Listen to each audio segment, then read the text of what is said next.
नमस्कार। परत दर परत व्यूज चैनल में आपका स्वागत है। मैं हूं आपके साथ इंद्र मोहन शर्मा, बेंगलुरु से। विश्लेषण कार्यक्रम में आज का मुद्दा है कांग्रेस की गुटबाजी में किसको नुकसान। लोकसभा चुनाव संपन्न होने के बाद हरियाणा में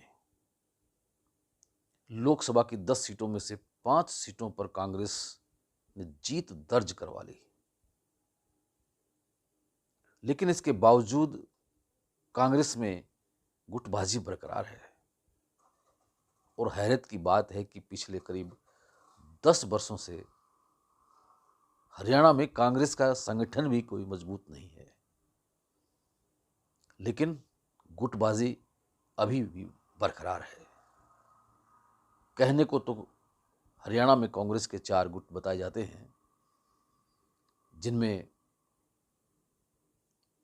भूपेंद्र सिंह हुड्डा जो पूर्व मुख्यमंत्री हरियाणा के, और कुमारी शैलजा जो कि फिलहाल सिरसा सीट से, लोकसभा सीट से फिर से सांसद चुनी गई हैं।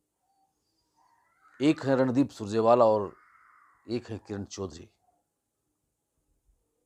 लेकिन अगर देखा जाए तो फिलहाल 2 गुट ही हरियाणा में माने जाते हैं,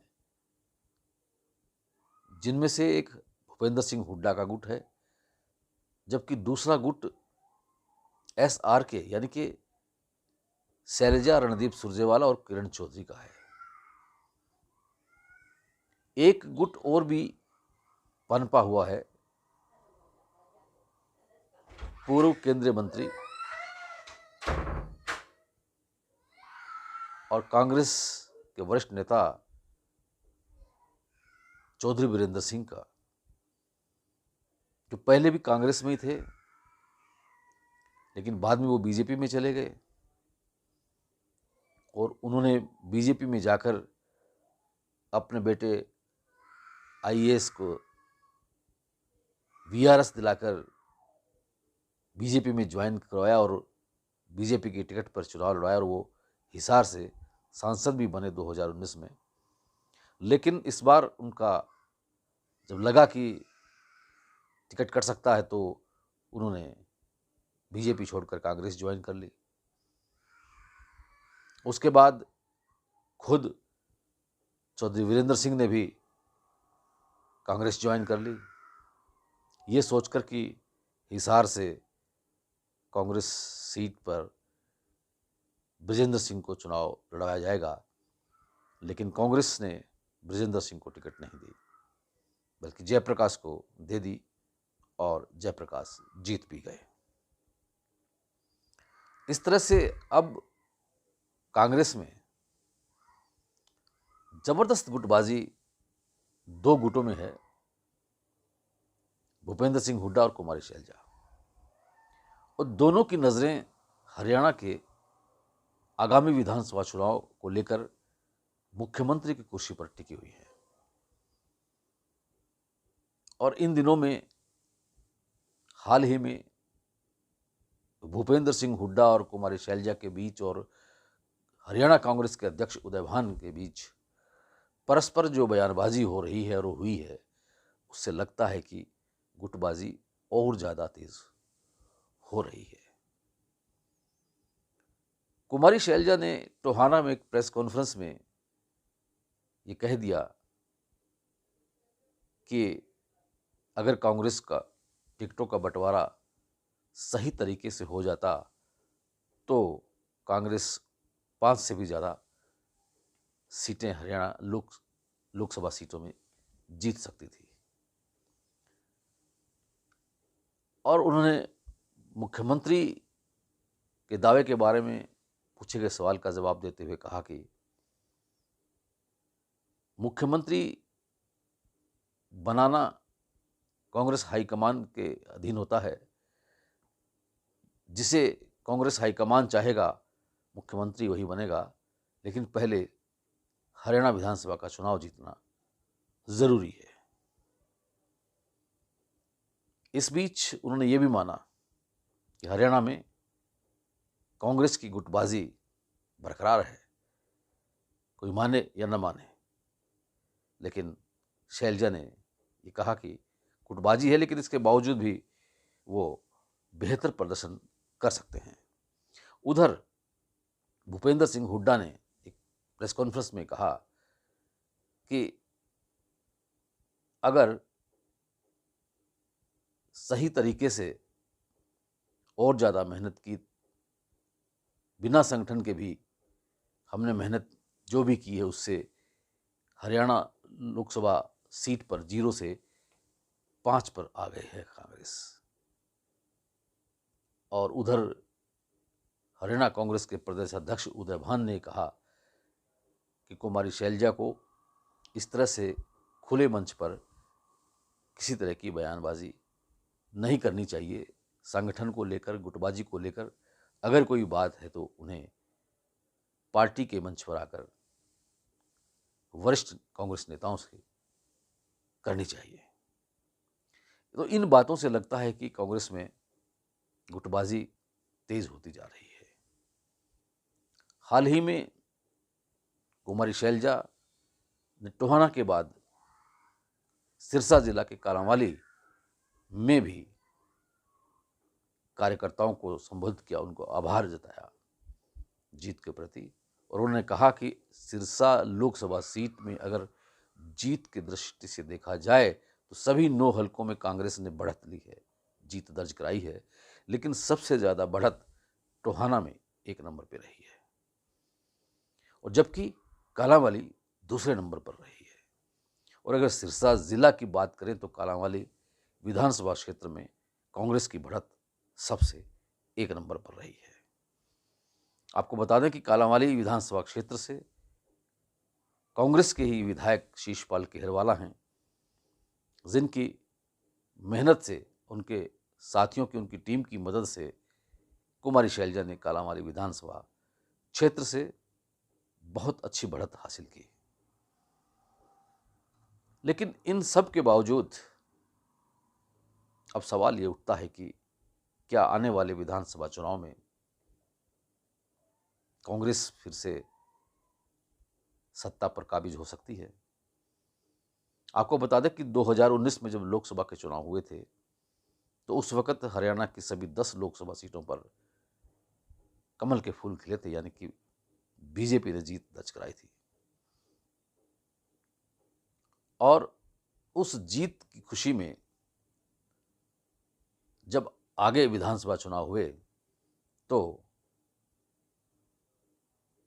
बीजेपी के नेताओं ने और उस वक्त तत्कालीन मुख्यमंत्री मनोहर लाल खट्टर ने ये नारा दिया था कि 75 पार का, क्योंकि पूरा आत्मविश्वास था उनको कि हम लोकसभा में जब 10 सीटें जीत सकते हैं तो हरियाणा विधानसभा चुनाव में 75 पार कर लेंगे।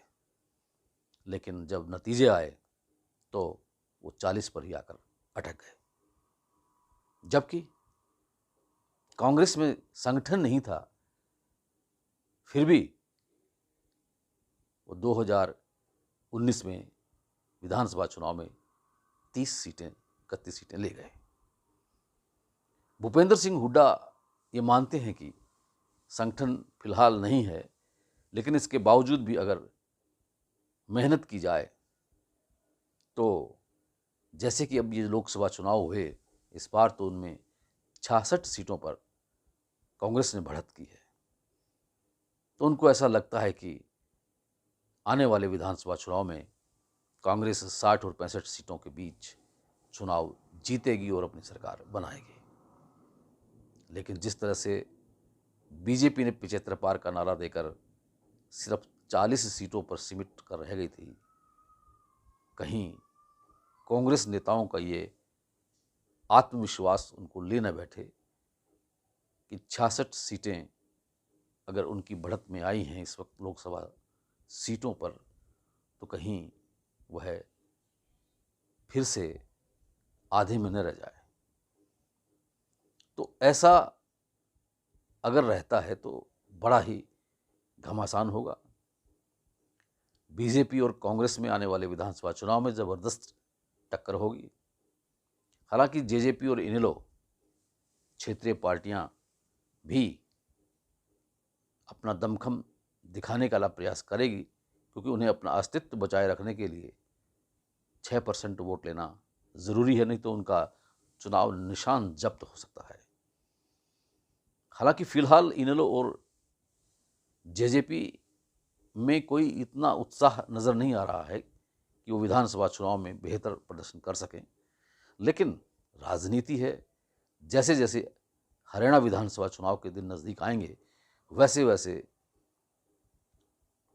दल बदल का दौर भी चलेगा, और हो सकता है कि जिनको टिकट कांग्रेस या बीजेपी न दें, उन नेताओं को जो अपने आप को वो जीत के बराबर समझते हैं, जीत सकने की क्षमता रखते हैं, वो इनेलो या जेजेपी में आ जाएं और उनके सहारे इनेलो और जेजेपी चुनाव लड़े और कुछ सीटें जीत भी लें।